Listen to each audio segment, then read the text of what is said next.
What if the career you built for a decade isn't the one that makes you happy? Today on SheTech, Johanna shared how she went from a public policy to a software engineer at Uber.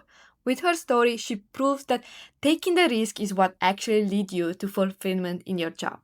So let's hear her story and see what's going on. Hi, can you tell me a bit about you, a small intro, and also what you're doing at Uber? Yeah, sure. So I'm Johanna. I'm from France. I moved here in the Netherlands to do my studies 2 years ago. And now at Uber, I'm a software engineering intern in one of the payments team. Mm-hmm. And can you tell me, were you always interested in the idea of like software engineering? Was that always your dream, or is something new that appeared?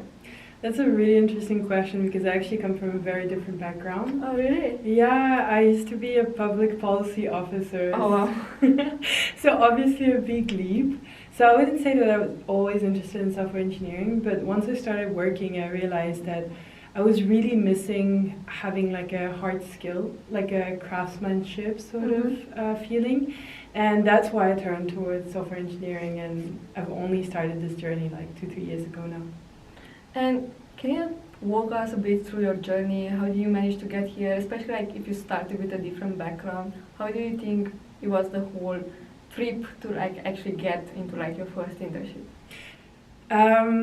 Maybe this is gonna sound a bit like, I don't know, provocative or weird. I would say that the thing that is gonna allow you to have a step in the door is actually not your technical skills. I think one of the most important things is like your soft skills actually, because that's what's going to give you access to the interview. And then obviously you need the hard skills to match, but to get access to like a big opportunity that obviously a lot of people are interested in, like you need to go to hackathons, you need to go to recruiting events, meet the recruiters, get to like introduce yourself so that they sort of know you, and that's how like you sort of catch their eye, I would say, like, and also learn to be in a place where you're not comfortable, you know? Mm-hmm. So this was really, really, I think, what made it possible for me to interview for Uber. And then obviously once you have that interview, you need the technical skills to like actually pass the interview. But yeah, don't forget to, reach out to people on LinkedIn, go to recruiting events and stuff like this. And did you go to a recruitment event? Yeah, for sure, Laz. That's actually where we met. Yeah, exactly. That's why I was like, Yeah. right, I know. Yeah. I think a lot of companies are very active with schools, for example, but also like via LinkedIn, you can hear of it. So yeah, we'd definitely be very active with this, but also early in your, like you don't want to start doing this once you're looking for an opportunity. You want to start building that muscle and building that confidence from like, I would say day one, Like I remember joining a hackathon like 2 weeks into the school. Oh wow, okay, yeah, pretty early. Yeah, I mean it's you always have something to learn, and I think it's important to be in places where you're uncomfortable, where you're scared that, you might not fit in the room. I do agree with that one because I do remember I had zero clue what's AI, and I signed up to a hackathon about AI, and that's how I learned what artificial intelligence actually is and become passionate and starting my degree and now my journey into the career. So I do agree with that. Like you need to just go for it, even though you don't have all the skills that are on the paper requirement. You never know when you can actually get in. Yeah, definitely. That's such a good story. Yeah, you always have something to learn with these kind of events. Even if it's scary, you have to do it. Yeah, you never know. And then, can you walk us maybe a bit through like a day in your life here at Uber? Yeah, so I'm very new to Uber. I just started 2 months ago, but my day is like usually very similar. I would come in quite early. I really like those, like software engineering is a lot about going into flow, right? And I think my favorite time for it is the morning time. So I usually try to come in early and then have like 4 to 5 hours of really focused work.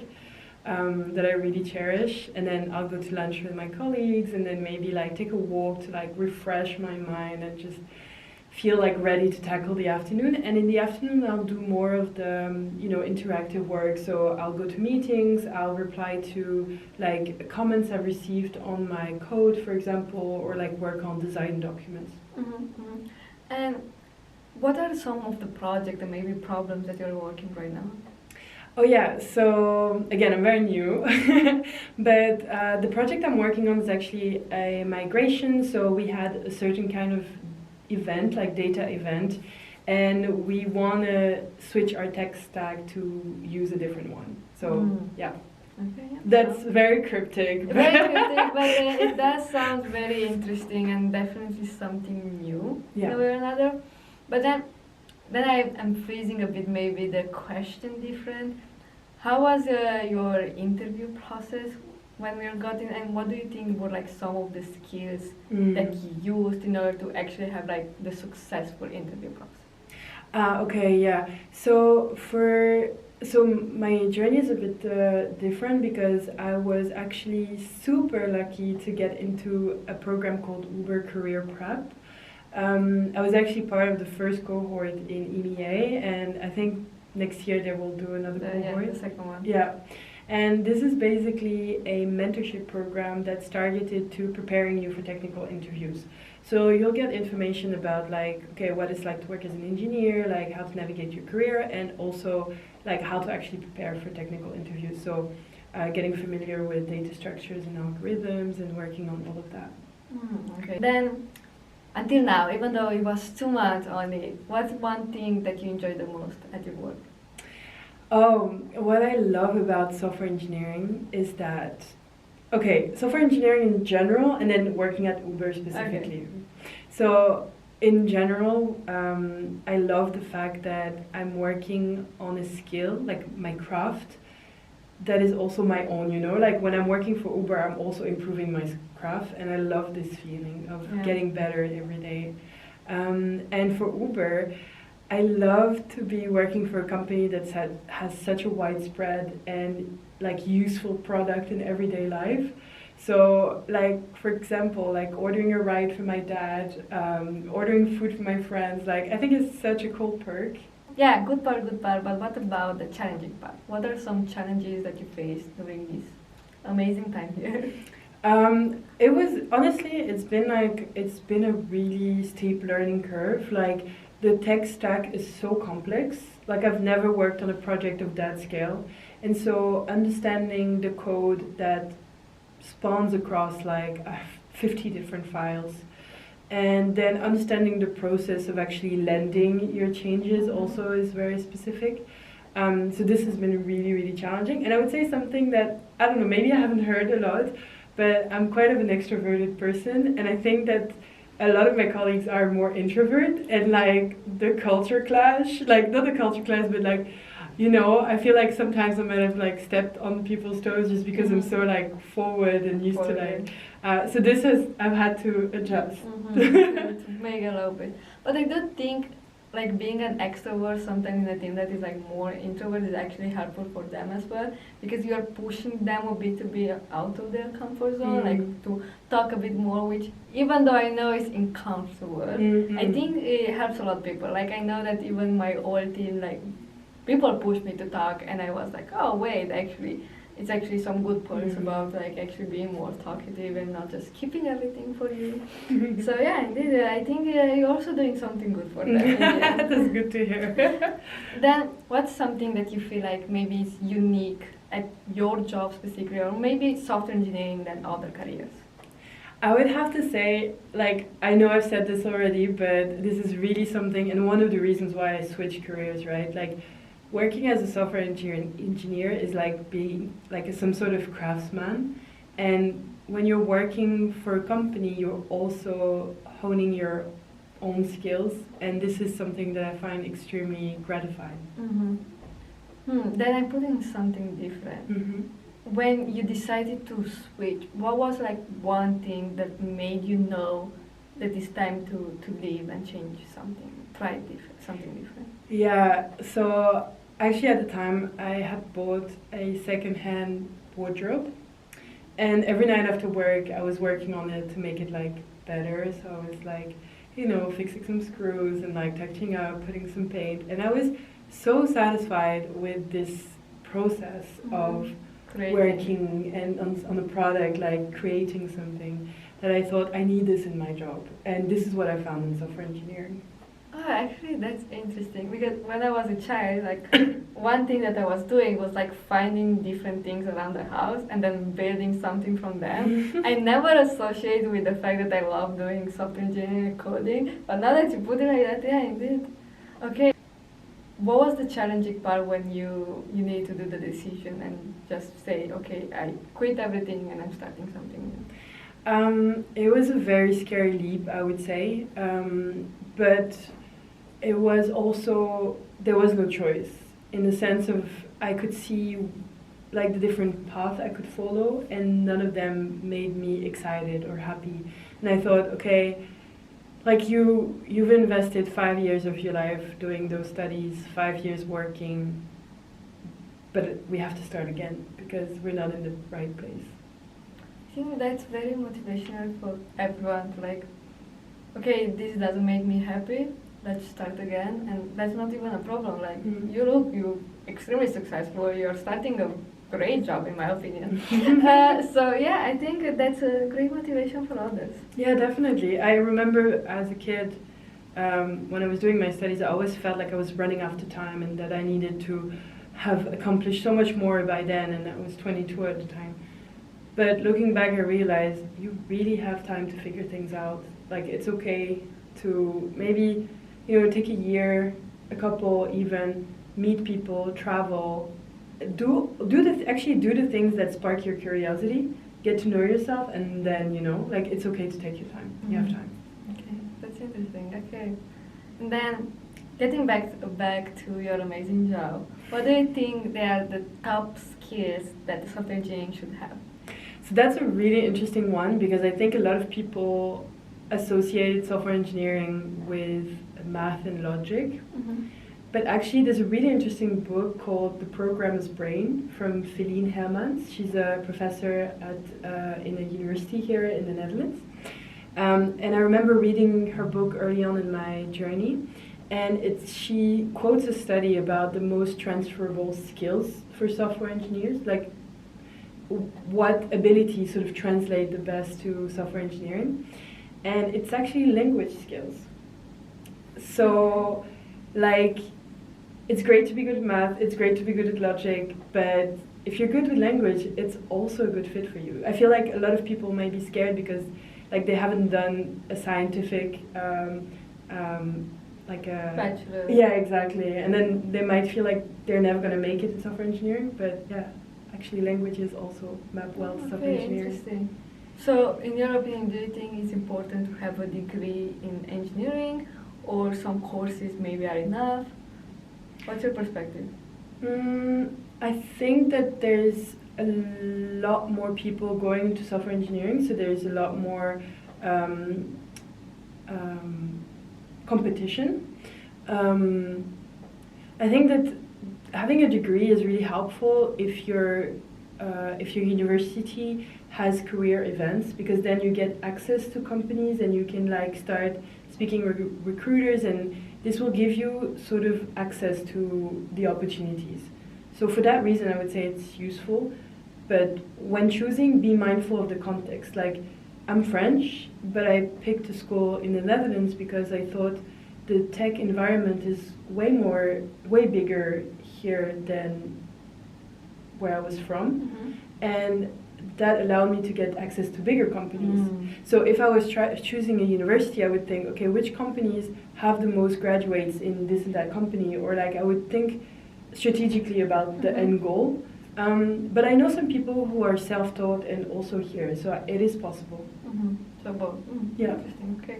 And if you say like looking at like different skills like communication or problem solving, how much do you think that matters compared to actually like technical skills and knowing how to code and algorithmic?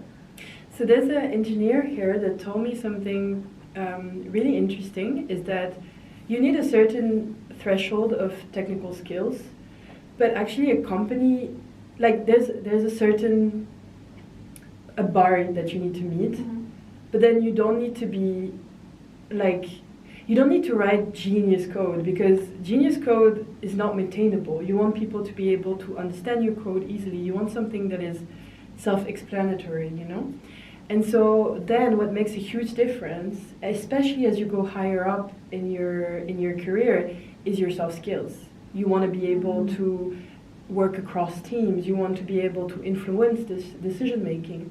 But yeah, I would say as a beginner, like intern level, you want to focus on the technical skills, building that up, and then, you know. Yeah, going up from there. Yeah, I think that's a very interesting perspective because everyone is like so much focusing on like, I need to build the best technical skills, I need to be the best in Python, Java, or C++, and then everyone forgets about that we also have like maybe a behavior interview or a leadership interview where we're actually curious to see how do you think, what's valuable, and maybe like, yeah, do you think about the client, or you're more focused oriented on like being the best code of your life? Yeah, yeah, definitely. I mean, at intern level, I don't think that we have the behavioral one for like the 3 months internship or the 6 months at Uber. But yeah, in other companies, they definitely ask for it. And I also think that even before you get to that company, if you're able to talk to recruiters, if you're able to introduce yourself, if you're able to defend your profile, that's like a huge help. And how was the interview process then for you? Oh, so nerve-wracking. And I was lucky because I had the UCP program before, so I had done like a lot of practice interviews. Yeah, like I spent months working on data structures and algorithms, and during the interview, it was like my mind went blank. But the interviewer is really there to guide you and help you, and I think remembering that and being very open about your communication, how you're thinking through the problem, this really helps. Yeah, I think that was like the biggest learning when I started my live coding interview was like the interviewer is not there to like be like, what did you do wrong like in school. It's actually there to help you, be like, oh, you could use this function, and you can actually like communicate with them. Yeah. And they do appreciate that you ask, you're just not blocked there writing stupid stuff. So yeah, I think that's a good advice. And then let's say if a student or someone that is at the beginning of the career is like very interested in like software engineering, what do you think are some things that you could start doing so that you maybe get there? Yeah, so I would say that you want to start building. And I would use AI as a learning tool, like understanding concepts and, you know, like trying to navigate maybe a tutorial or something, but try to start building early on. Maybe if you have an idea of an app, just try to do it. I think it's great also for the interview process to share about yourself and to really show that you're committed to, you know, learning and you're really like doing this on your own. I wouldn't use AI for coding at first, just to get comfortable with the syntax and this practice for sure. The final question that I absolutely love to ask everyone, which is basically, if you could go back and give one piece of advice to your younger self, what would that be? So, I don't think I've heard this one, and I think it would have been really helpful for me at the time, so I want to share this here.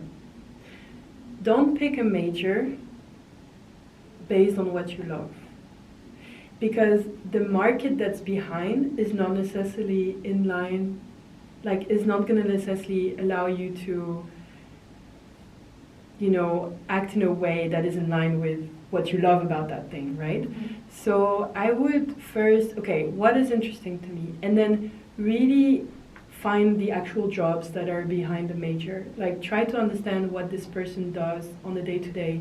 What does their like work day look like? What kind of companies or institution are you going to work in? Where also? And how is the competition? What are the working conditions? I think all of these things are very important to take into consideration when you pick a major, like understanding the job market that's behind. Because then, and you want to then sort of go back and say, okay, I like this thing, I'm interested in this thing, and I actually see myself in those jobs. When I was a kid, I picked, you know, public policy because I was interested in politics and international law, but that didn't mean that the job that I was going to do behind was going to be fulfilling. Mm. There is a difference between love and fulfillment. Exactly, and especially like the the values, like trying to understand what you appreciate, like what sparks your interest, what sparks your what do you need to be comfortable in a job? Do you need focus time? Do you need to be interacting with others? Do you need to live in a small town, in a big town? You know, all of these things. For example, public policy. I was having to live in a capital city, and there were only a few that I could pick. So I think it's important to consider these things as well. I think this is a one very unique advice. I don't think I ever heard, and I ask a lot of big people, but it's also a very good one because everyone is like, oh, follow your passion, but what actually passion is? Mm-hmm. And I think this will give you like a good idea of like what actually is, and then you can actually follow. Yeah. But that's a good one, okay? Hopefully. Yeah. Thank you so much for Thank you. being here and for sharing your amazing thoughts. And yeah, maybe we'll see you again. Yeah, thank you so much. I was really happy to speak with you.